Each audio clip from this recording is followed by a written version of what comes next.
Hi,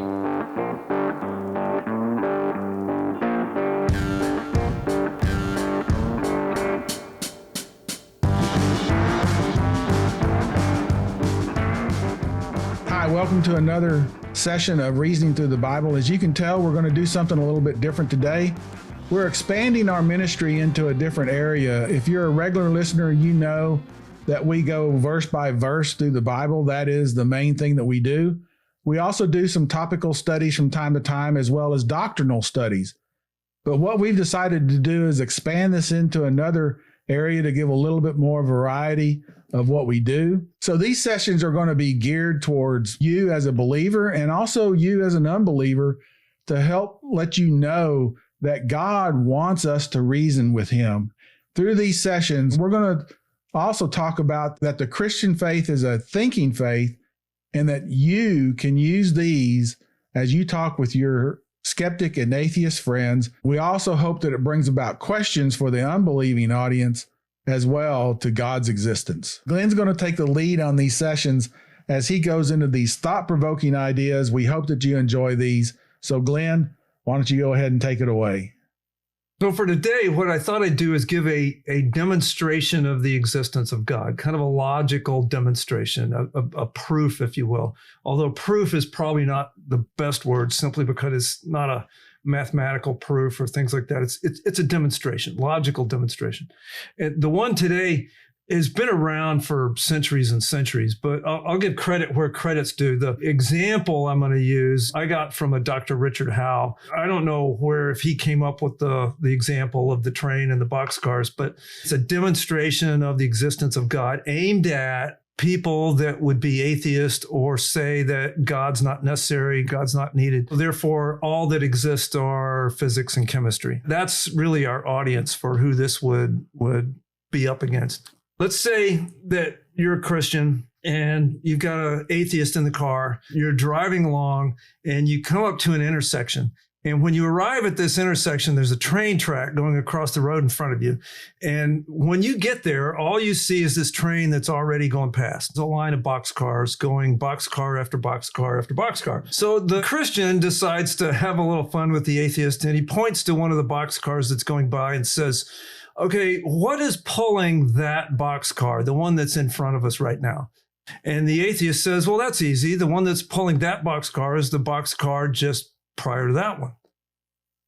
And so the Christian says, well, that's fine. What's pulling that one? And the atheist says, well, it's the one just before it. In fact, it goes on like that for the entire length of the train. Each boxcar is being pulled by the boxcar right in front of it. So the Christian says, well, there therefore has to be something at the front of this train called an engine that's different than a boxcar, because a boxcar can't pull itself. The only reason the boxcar right in front of us right now is pulling anything is because the one in front, it's being pulled by the boxcar in front of it. So if you just make the string of boxcars, then they can't pull themselves. So there has to be something at the beginning of the train called an engine that's fundamentally different than a boxcar. There has to be something at the front of this train that this actually has the ability to pull itself and everything else. So therefore, an engine exists. And the atheist come back and says, well, no. First of all, we've never seen an engine. All we have ever seen, we've been here a long time watching this train, and all we've ever seen is boxcars go by. So therefore, the evidence we have is only that boxcars exist. And on top of that, maybe there's an infinitely long string of boxcars. And if every boxcar in the train is pulling the one next to it, if it's infinitely long, then everyone's being pulled by the one in front of it and just goes on forever and ever and ever. Or could be that this string of boxcars goes all the way around the earth and comes back again, and we'd sit here forever with one big string of boxcars. Maybe one boxcar by itself can't pull itself, but if we add them all together into a circle, then now you've got the power, an emergent property is what the philosophers call it. Maybe there's this emergent property that makes now it can pull itself. So that's three examples the atheist gives. It says, one, we've never seen an engine. All we've ever seen are boxcars, never observed one. And two, an infinitely long string of boxcars. Each one is pulling the one next to it. And maybe there's an emergent property that added together is more than just a boxcar by itself. So therefore, we know proof that there's such a thing as an engine that ever existed. And the Christian then comes back and says, that doesn't work, because if every boxcar in the train is only boxcars, if every boxcar can't pull itself, then it's not going to be able to pull anything else either. And just adding together more and more boxcars, now you just got a heavier train, you got a bigger problem. So adding together more and more boxcars not going to solve the problem. Logically, there has to be something fundamentally different, because one, there's even if you were to string them together in a big circle, there's no emergent property. They don't have the ability to do anything else. It's just boxcars. And so at this point, the atheist falls back to what an atheist or often want to do, which is name calling, and says, you're a fundamentalist and an idiot, and I'm getting out of the car. So that's the typical conversation, is that it devolves into ad hominem arguments against the theists, which, again, atheists are wont to do. So that's scene one. Scene two is this: same Christian, same atheist, same car, pull up into same intersection. This time, they look out the window and the Christian says, well, look, we've got all these things out here that exist. We've got trees and roads and people and animals and earth, and I can see the sun and the moon, and there's all these things out there that exist, and all of them are contingent, which just means that they can't support themselves. They're dependent on something else. They're here, but they don't have to be here. They're not necessary. So everything in the universe that we see is contingent. It can't support its own existence. It's all contingent on something else that's causing it.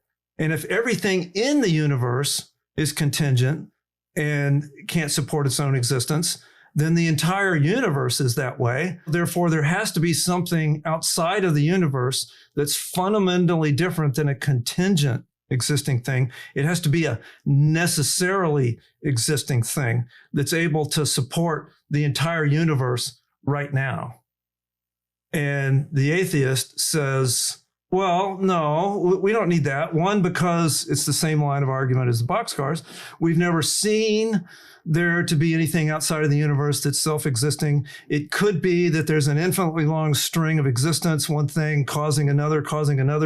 And thirdly, maybe if you add up all the contingent things, then you end up with an emergent property of a necessary thing. And the Christian comes back with the same response as he did with the boxcars, which is adding together strings of contingent things that can't support their own existence, can't give us a necessary existence. All you've got is a bigger issue with more and more things. And by the way, it works the same way with universes. Just coming up with more and more universes just has more and more contingent things that has to be supported by an increasingly powerful, necessary being that is sufficient for itself, which is this we call God. And at this point, the atheists do what they want to do, which is say you're a fundamentalist and an idiot, and they logically jump out of the car at this point because they're not dealing in reason and logic. They're dealing in fallacies and ad hominems and name calling. That is, in a nutshell, is what the philosophers call the vertical cosmological argument. And the train example just is a real good illustration of it. Because again, if one thing can't pull itself, in a train, it's a boxcar, but in the real world, it's everything in the universe. Everything in the universe needs a support for its existence right now. Another illustration of this is this. If I take a cup and I hold it in my hand, well, what's holding up the cup? Well, my hand is. Well, what's holding up my hand? Well, my arm is. What's holding up my arm? Well, we could go on like this for a while. Eventually, the train, the string of existence that's causing the existence right now, something has to be holding it up, constantly right now, and this we call God. And there's biblical support for this. Colossians 1:17 says, in Christ, he holds everything together. So that in a nutshell is the vertical cosmological argument.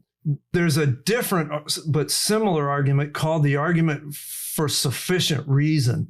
And it says that everything has to have a sufficient reason. This is not that. That's a argument from explanation of something. And this is an argument of causality. Vertical cosmological argument is a saying that not only did the universe have to have something in the beginning to get it going to cause it.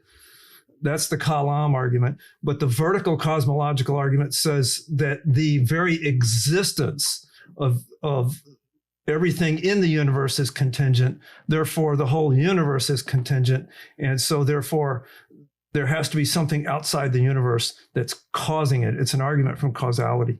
So if you want to know more about that, then reach out to us. Or again, there's plenty of apologetic materials that you can find that will help you support that. But it's one of the many arguments for the existence of God, demonstration really, that will go along with our Reasoning with God and Faith for Thinking People series that we'll be doing here on Reasoning Through the Bible.